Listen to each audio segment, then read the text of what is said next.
Bismillahirrahmanirrahim. Assalamualaikum warahmatullahi wabarakatuh. Alhamdulillah, alhamdulillahillazi anzala sakinah bil qulubil mu'minin yajdadu imanan ma'al imani asyhadu an la ilaha illallah wahdahu la syarikalah wa asyhadu anna Muhammadan abduhu wa rasuluhu la nabiyya ba'dahu wa ba'd. Yang saya hormati Bapak Jejen sebagai pengampu dosen karakter building, izinkan saya untuk mempresentasikan hasil penelitian saya tentang gagasan futuristik 17 SDG dan 6 isu keprihatinan bangsa Indonesia yang disusun oleh saya sendiri Hanif Fanjatul Islam dengan NIM 77221811. Selanjutnya, untuk pendahuluan, Sustainable Development Goals atau sering disebut SDG 2015 sampai 2030 telah dijadikan tujuan pembangunan berkelanjutan di berbagai belahan dunia, termasuk Indonesia. Isu yang terangkum dalam 17 tujuan pembangunan guna mengakhiri kemiskinan, mengurangi kesenjangan, dan melindungi lingkungan. Dan SDG berisi dari 17 tujuan dan 169 target yang diharapkan dapat dicapai pada tahun 2030. Kemiskinan bagi Indonesia sendiri, kemiskinan masih merupakan persoalan yang menjadi beban berat, terutama dikaitkan dengan isu kesenjangan yang semakin melebar antara si kaya dan si miskin. Sebagai bagian dari anggota PBB, Indonesia tentunya berkomitmen untuk mengatasi persoalan seiring dengan deklarasi SDG. Itu artinya Indonesia juga dituntut untuk mewujudkan target-target yang ditetapkan dalam deklarasi PBB tersebut. Upaya pemerintahan untuk mengatasi kemiskinan secara integratif sebetulnya sudah dilakukan sejak tahun 1995, yaitu dengan dikeluarkannya Inpres Desa Tertinggal. Pemerintah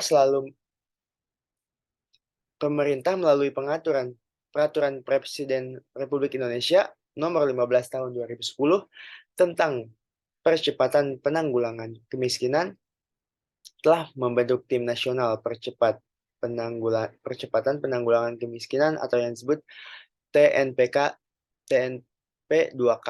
Tim ini diketuai langsung oleh Wakil Presiden. Upaya nasional ini menunjukkan bahwa kemiskinan masih menjadi masalah yang serius. Bahkan pemerintah pusat telah merealisasikan penyaluran dana desa tahap pertama kepada pemerintah desa sekitar 47 triliun. Dana tersebut telah disalurkan oleh Kementerian Keuangan atau Kemenke.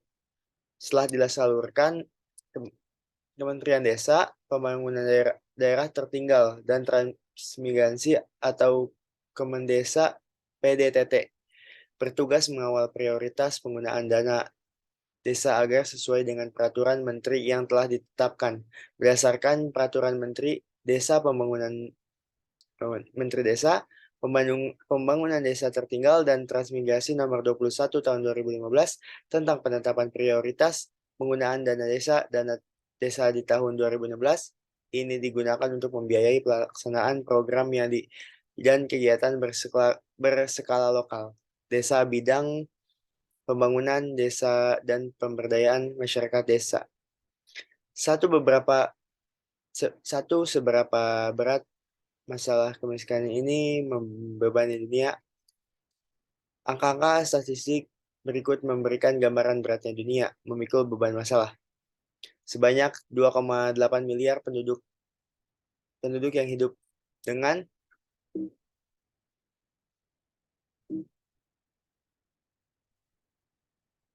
penghasilan di bawah $2 per hari atau 1,2 miliar 1,2 miliar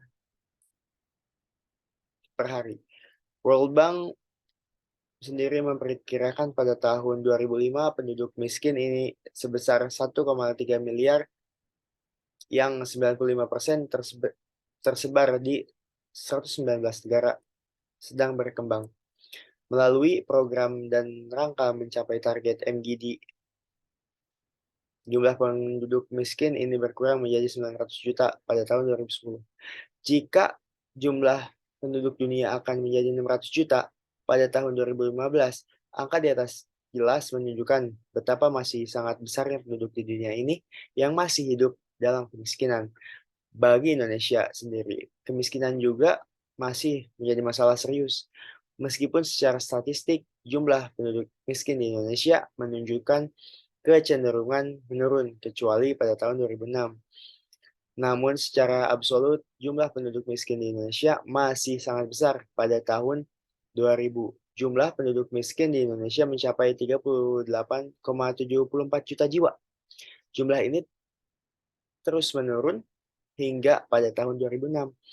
Penduduk miskin di Indonesia naik menjadi 39,3 juta. Berikut adalah diagramnya. Selanjutnya, pada tahun 2000 jumlah penduduk miskin Indonesia sebesar 38,74 juta jiwa. Meskipun jumlah penduduk miskin menunjukkan kecenderungan menurun, namun hingga tahun 2013 secara absolut jumlah penduduk miskin di Indonesia masih sangat besar, yaitu 28,55 juta jiwa pada gambar satu tersebut. Pada gambar ini terlihat bahwa pada tahun 2006 jumlah penduduk miskin sempat naik hingga mencapai 39,3 juta jiwa. Kemudian kembali menunjukkan kecenderungan menurun. Kecenderungan kembali menurun pada tahun-tahun berikutnya. Dari grafik di atas terlihat bahwa jumlah penduduk miskin di Indonesia cenderung menurun. Penurunan ini jelas tidak lepas dari berbagai upaya yang telah dilakukan pemerintah untuk menanggulangi kemiskinan. Meskipun demikian, pada tahun 2005 sampai 2006, jumlah penduduk miskin sempat mengalami kenaikan. Kenaikan jumlah penduduk miskin pada tahun itu diduga erat kaitannya dengan penurunan subsidi BBM yang berimbas pada kenaikan harga berbagai komoditas. Di sisi lain, daya beli masyarakat justru mengalami penurunan. Situasi ini berimbas pada jumlah penduduk miskin. Angka statistik memang dapat menggambarkan berat ringannya masalah kemiskinan ini. Namun, di balik angka statistik ini, kemiskinan pada dasarnya mengindikasi adanya permasalahan yang lebih mendasar. Kemiskinan mengindikasi adanya ketidakmampuan orang yang memenuhi kebutuhan-kebutuhan dasar. Pada akhirnya membawa dampak dan berbagai masalah. Kemiskinan akan mewariskan generasi yang kekurangan gizi, rentan penyakit, serta tidak mampu menikmati pendidikan. Pada akhirnya kemiskinan akan mewariskan generasi yang menjadi penyandang masalah sosial. Bahkan menjadi sumber masalah sosial. Itulah sebab kemiskinan pada akhirnya menjadi beban negara dan masyarakat hingga saat ini. Itu pula lah sebab kajian terhadap masalah kemiskinan masih sangat aktual untuk dilakukan. Kajian-kajian tentang kemiskinan masih sangat signifikan untuk dilakukan. Kajian dalam tesis ini pun terkait dengan kemiskinan. Kemiskinan adalah persoalan kemanusiaan. Dari dimensi ini, adanya kemiskinan bahwa konsekuensi adanya tanggung jawab moral bagi setiap orang untuk memperhatikan kehidupan orang yang hidup dalam kemiskinan. Kemiskinan adalah juga merupakan pelanggaran terhadap hak-hak human right become a constituent element of development. Adalah human rights, children violation become both a cause and symptom of poverty. Hak-hak asasi manusia melekat pada diri orang manusia, tidak dapat dikurangi apalagi dicabut. Dua, dari perspektif ini masalah kemiskinan tidak cukup hanya dilihat dari angka statistiknya saja. Besar kecilnya masalah kemiskinan tidak dapat hanya dilihat dari persoalan angka statistik. Sekecil apapun angka statistik, di dalamnya terdapat persoalan manusia yang terancam. Selanjutnya, hidupnya terancam hidupnya. Ada manusia yang hak asasinya dilanggar jika kemiskinan itu terjadi dalam keluarga. Di situ ada anak-anak yang mungkin akan menghadapi masalah sampai tahap kelaparan, kekurangan gizi, hingga kesehatannya bahkan jiwanya terancam. Di situ ada anak-anak yang tidak mampu menikmati pendidikan yang sebetulnya merupakan haknya. Di situ pula ada pelanggaran hak-hak asasi manusia. Jika orang-orang di sekitar masyarakat, apalagi jika negara membiarkan itu semua terjadi, dari perspektif hak asasi manusia, adanya kemiskinan adalah tanggung jawab lingkungan, baik dari dalam hal penyebab maupun solusinya. Oleh karena itulah, berbagai kajian maupun upaya penanggulangan kemiskinan tidak hanya masih aktual, tetapi juga masih sangat dibutuhkan dari MDG ke Sustainable Development Goals atau disebut SDG. Konsep SDG itu sendiri lahir pada kegiatan konferensi mengenai pembangunan berkelanjutan yang dilaksanakan oleh PBB di Rio de Janeiro pada tahun 2012. Tujuan yang ingin dihasilkan dalam pertemuan tersebut adalah memperoleh tujuan bersama yang universal, yang mampu memelihara keseimbangan tiga dimensi pembangunan berkelanjutan, yakni lingkungan, sosial, dan ekonomi. Dalam menjaga keseimbangan tiga dimensi pembangunan tersebut, maka SDG memiliki 5 fondasi utama, yaitu manusia, planet, kesejahteraan, perdamaian, dan kemitraan yang ingin mencapai tiga tujuan mulia di tahun 2030, berupa mengakhiri kemiskinan, mencapai kesetaraan, dan mengatasi perubahan iklim. Kemiskinan masih menjadi isu penting dan utama selain dua capaian lainnya untuk mencapai tiga tujuan mulia tersebut. Disusunlah 17 global berikut ini. Yaitu ini gambarnya ada 17 global.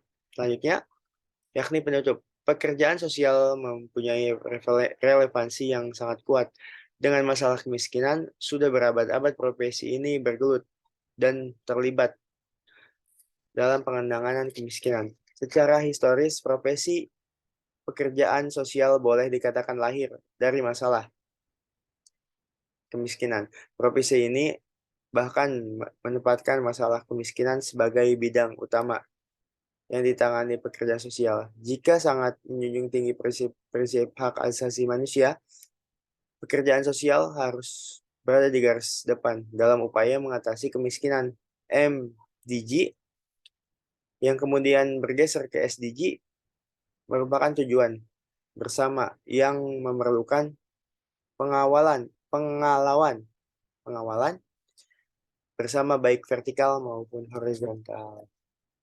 Sekian, terima kasih. Apabila ada kata yang terucap dari mulut saya yang tidak berkenan, saya mengucapkan mohon maaf sebesar-besarnya karena kesalahan hanya dari saya dan kebenaran hanya Allah, Allah Subhanahu wa taala.